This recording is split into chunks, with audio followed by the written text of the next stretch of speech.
Halo pemirsa, apa kabar investasi Anda di sepanjang perdagangan hari ini jelang libur akhir pekan? Indeks harga saham gabungan berbalik arah ke zona hijau setelah mengalami tekanan yang cukup dalam di perdagangan hari sebelumnya. Sektor energi yang sebelumnya menjadi pemberat indeks harga saham gabungan hari ini kembali mengalami penguatan dan menopang penguatan indeks harga saham gabungan. Data ketinggalan di IDX Saham Closing untuk kali ini. Kita akan ada sesi bincang emiten dengan topik yang menarik, PT Jobo Bujar Minahasa Tbk Local Heritage Goes Global. Dan kembali bersama saya David Sun Oval, inilah IDX Saham Closing selengkapnya untuk Anda. Dan mengawali perjumpaan kita kali ini di Bincang Emiten, pemirsa, kami akan sampaikan satu informasi terlebih dahulu yang berhasil dihimpun oleh tim redaksi kami. Di mana PT Jobo Jarum Minahasa Tbk hari ini resmi mencatatkan saham di Bursa Efek Indonesia dengan kode saham BIR. Emiten produsen minuman beralkohol ini telah menyelesaikan tahapan penawaran umum perdana saham dengan perolehan dana di 176 miliar rupiah.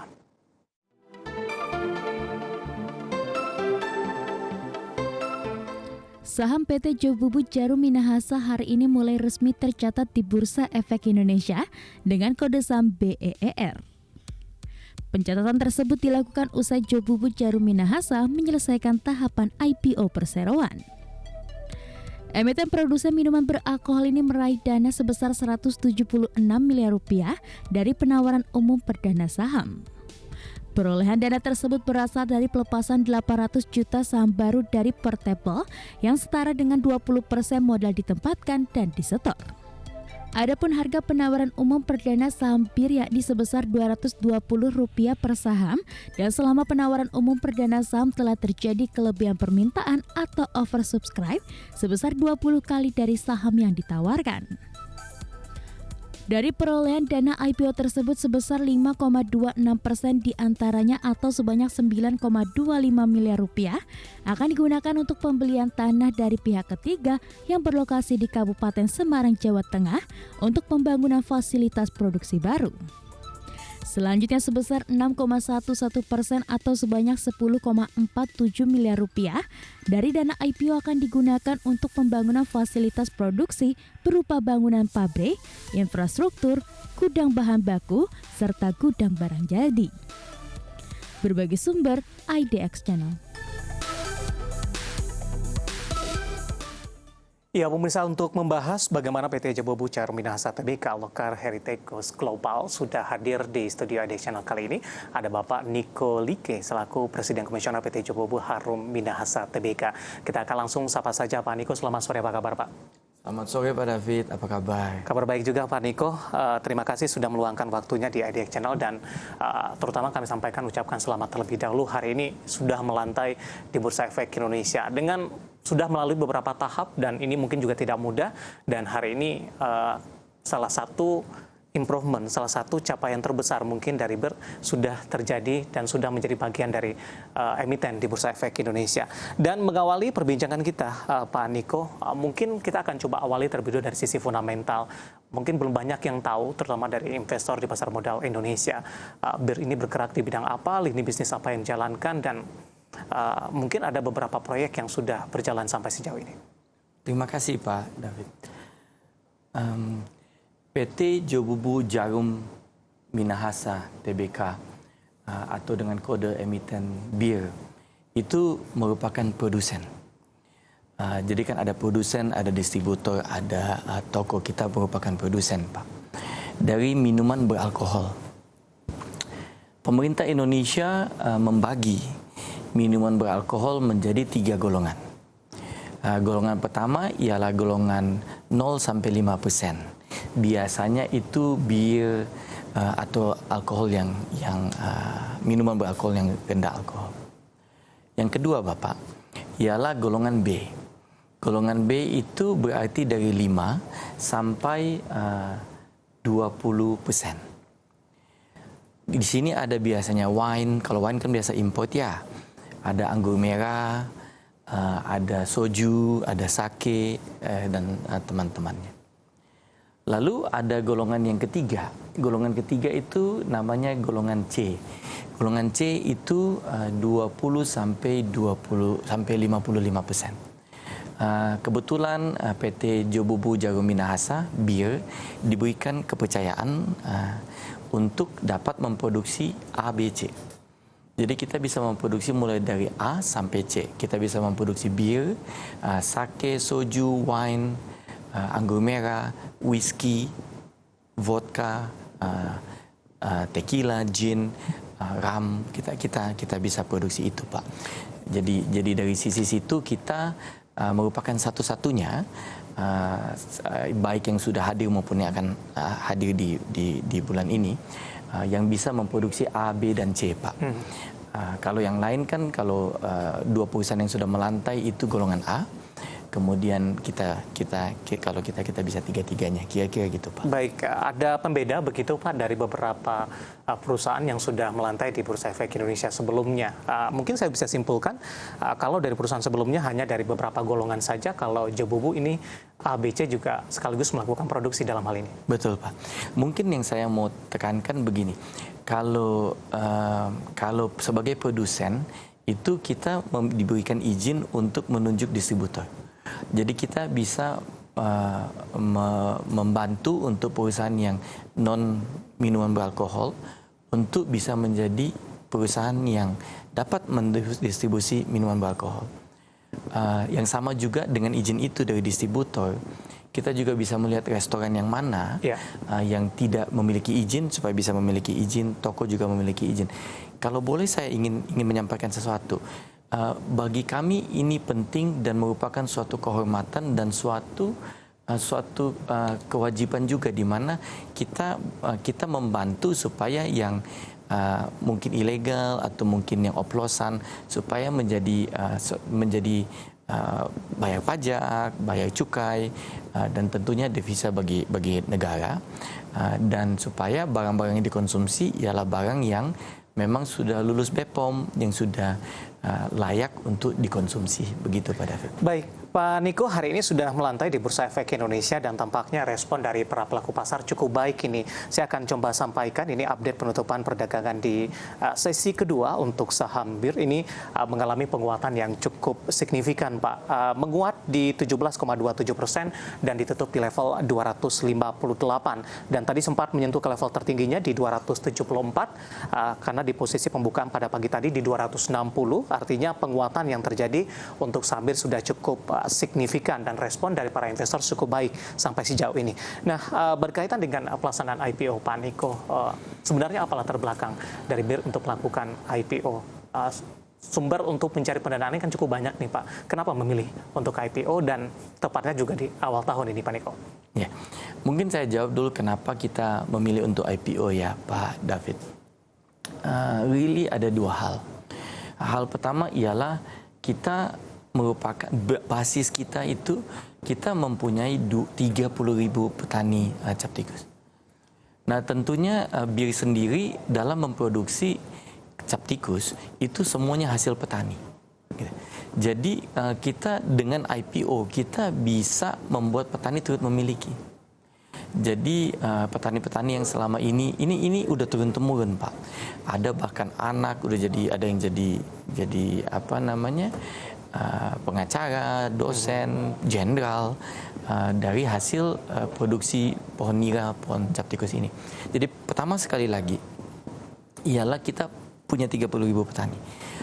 Ini membuat kita perlu mekanisme supaya petani bisa turut memiliki secara bersama-sama, Pak David. Itu nomor satu. Nomor dua ialah kami ingin profesional. Kami ingin terbuka. Kami juga ingin di mana supaya bisa melakukan pengembangan khusus terutama untuk melayani pariwisata yang datang. Tentunya juga untuk domestik. Tapi kami lihat untuk pariwisata aja saat ini sudah demand lebih besar dari supply ya. Jadi kita perlu melantai di IPO atau di bursa untuk itu pada. Baik, saya juga pernah baca ini Pak Niko, perjalanan dari BIR ke Bursa Efek Indonesia ini mendapatkan dukungan dari berbagai macam pihak termasuk dari pemerintah dalam hal ini. Seperti apa dukungan pemerintah? BIR lahir merupakan program dari Kementerian Parekraf, Pariwisata dan Ekonomi Kreatif. Di situ ada program namanya Create IPO. Saya pikir itu program yang luar biasa bagus. Jadi di situ kementerian melihat industri-industri yang berhubungan dengan hajat hidup orang banyak, Pak. Jadi yang hajat hidup orang banyak diberikan pelatihan, diberikan dukungan. Nah, kami itu tadi Pak Menteri, Pak Sandiaga menyempatkan diri untuk hadir untuk membuka IPO-nya dan untuk menyematkan wisuda, Pak. Jadi saya tadi lulus lagi nih, Pak. Udah lama ya. Jadi lulus dari program Kemenparekraf, Pak. Jadi itu satu dari Parekraf. Memang karena gini, Pak, karena kalau tamu-tamu dari luar negeri yang datang, kita mau nggak mau harus menyediakan, Pak. Jadi itu satu. Kedua juga kami mengucap syukur tadi pemerintah Provinsi Sulawesi Utara, pemerintah Kabupaten Minahasa Selatan telah mengirimkan wakil untuk datang ke sini juga untuk mendukung, itu luar biasa. Dari Kementerian Perindustrian juga untuk memastikan bahwa tatanan yang baik, bahwa minul tidak sembarangan jual, tidak sembarangan produksi. Dari Kementerian Perindustrian juga ada mengirimkan surat dukungan waktu kita awal-awal proses kepada Bursa Efek untuk ini. Oke, Pak Niko, menarik. Kita akan jeda terlebih dahulu. Nanti kita akan lanjutkan. Nanti kita akan coba fokus alokasi dana IPO diperuntukkan apa saja ini. Karena biasanya ini lebih ke arah ekspansi, terutama bagi emiten yang baru saja melantai di Bursa Efek Indonesia dari sisi kinerja dan prospek pertumbuhan bisnis ke depannya. Dan pemirsa, kami akan segera kembali sesaat lagi. Terima kasih untuk Anda yang masih bergabung bersama kami, masih di IDX Succession Closing di sesi Bincang Emiten, dan kita masih membahas topik yang menarik, PT Jebubu Jarum Minahasa Tbk, Local Heritage Goes Global. Dan kita masih berbincang bersama dengan Bapak Niko Like, Presiden Komisioner PT Jebubu Jarum Minahasa Tbk. Pak Niko, kita lanjutkan kembali. Tadi juga kita sudah sampaikan informasinya. Ini ada 176 miliar dana hasil IPO. Nah, biasanya ini dilakukan untuk melakukan ekspansi bagi emiten yang tercatat di Bursa Efek Indonesia dengan harapan ini memperbaiki dari sisi fundamental ke depan. Nah, kita juga ingin tahu ini dari Jebubu alokasinya untuk apa saja dan ada target tidak dari pengalokasian tersebut, terutama untuk perkembangan bisnis ke depannya. Terima kasih, Pak. Pertama-tama izinkan kami mengucapkan terima kasih kepada investor-investor yang telah berinvestasi di PT Jebubu Jarum Minahasa Tbk, BIR. Kami berjanji untuk bertanggung jawab, kami berjanji untuk berusaha semaksimal kami untuk memberikan hasil yang baik dan tentu dengan integritas yang tinggi. Pertanyaan tadi Bapak sampaikan ialah mengenai alokasi. Seluruh alokasi yang ada kita lakukan untuk ekspansi, Pak. Karena memang secara Jebubu Jarum Minahasa kami mengalami pertumbuhan yang luar biasa, Pak. CAGR, Cumulative Annual Growth, pertumbuhan rata-rata kami itu kira-kira sekitar 70% tahun demi tahun, Pak. Jadi sebenarnya angka yang kami tentunya sangat berterima kasih. Dari sisi pertumbuhan, yang kami sudah punya saat ini ialah 2 produk. Yaitu produk pertama namanya Capticus 1978 yang merupakan hasil petani dari Sulawesi Utara. Yang kedua ialah soju. Soju kami lakukan bekerjasama dengan Grandmaster. Grandmaster dari Korea yang memang diberikan penghargaan dari Korea. Sampai dengan IPO saat ini belum ada angka dari golongan A. Jadi belum ada angka dari pasar tertinggi yang akan dimasuki oleh PT Jebubu. Dan semua ini ada di prospektus. Kita saat ini akan meluncurkan produk yang namanya Dieback Spark. Dieback Spark. Nah, Dieback Spark ini luar biasa. Dieback Spark ini, saya itu enak, Pak, enak. Jadi pertama kali hard seltzer atau orang mungkin pikir sebagai bir yang terbuat dari teh, Lalu kalau kita lihat kan di Indonesia orang lebih pilih minum teh daripada minum minuman berkarbonasi ya. Jadi terbuat dari teh. Juga kita pakai produk-produk Indonesia. Hal-hal yang sebenarnya kita luar biasa, yaitu mangga. Kita pakai juga teh tadi, kita pakai pala, kita pakai hal-hal yang memang luar biasa. Kebanyakan orang tidak sadar, Pak. Kalau dikasih pilihan antara misalnya minum jus gandum atau minum jus mangga, pilih mana Pak? Kan pada pasti jus. Tapi ada alasan kenapa produsen minuman beralkohol di Eropa itu akan pakainya jus gandum, karena nggak punya mangga Pak. Karena nggak punya mangga. Kita bangsa yang besar, kita punya suatu sumber daya yang luar biasa. Kita punya mangga Pak. Mereka nggak punya. Kita mau memakai mangga ini, kita mau pakai pala, kita mau pakai teh Indonesia, kita mau pakai kopi Indonesia supaya jadi produk yang dengan nilai value paling tinggi kita untuk pariwisata sini, untuk domestik sini, dan untuk kita ekspor Pak. Dan udah banyak permintaan kok. Dan ini menurut saya suatu produk yang breakthrough karena memang rasanya enak sekali ya. Dan ini akan sumber ekspansi gitu. Baik, ekspansi lainnya mungkin Pak Niko atau membangun pabrik baru atau ada hal-hal aspek lain mungkin? Iya, secara teknikal pabrik kita kan saat ini berada di Kabupaten Minahasa Selatan di Provinsi Sulawesi Utara. Nah tentunya ada ekspansi ini akan membuat kita akan menambah pabrik. Kita akan ada pabrik di Provinsi Jawa Tengah yang kita akan bangun di sana, dan tentunya kita akan be very careful tentang sosial. Kita akan secara bersama-sama berdiskusi dengan masyarakat setempat, dengan pemerintah setempat, dan tentunya akan patuh dengan peraturan-peraturan yang berlaku. Kenapa dipilih Jawa Tengah Pak Niko? Apakah ini lebih memudahkan nantinya dari sisi geografis Indonesia, mungkin dari sisi pemasaran, distribusi, paling tidak mengefisiensi dari sisi biaya juga dalam hal ini? Ya, Pak David pintar sekali dan tepat sekali ya. Memang Bali, Jawa Tengah itu tempat-tempat yang memang cocok ya untuk kalau dari sisi industri ya otomatis yang membuat, dan secara distribusi nasional kita kan saya berasal dari Manado. Tentunya kita banggakan Manado, tapi Manado bukan hub dari logistik.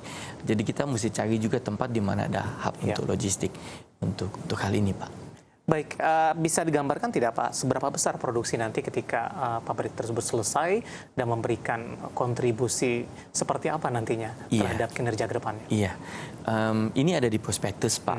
Jadi kita punya satu hal yang mungkin spesial dari kita. Tadi kan saya pertama bilang kita full spectrum. Kedua yang spesial dari kita karena izinnya sudah lama. By the way, tidak ada izin baru lagi Pak untuk yang saat ini untuk izin untuk minuman beralkohol. Nah, kembali dari sisi kapasitas yang kita punya, secara negara kita diizinkan 90 juta liter Pak. Jadi untuk ABC dan tadi 90 juta liter. Yang kita baru pakai itu kira-kira baru jauh di bawah, baru 1 juta kurang lebih. Nah, kenapa ini? Karena kita baru kembali untuk menghidupkan kembali mesin yang ada.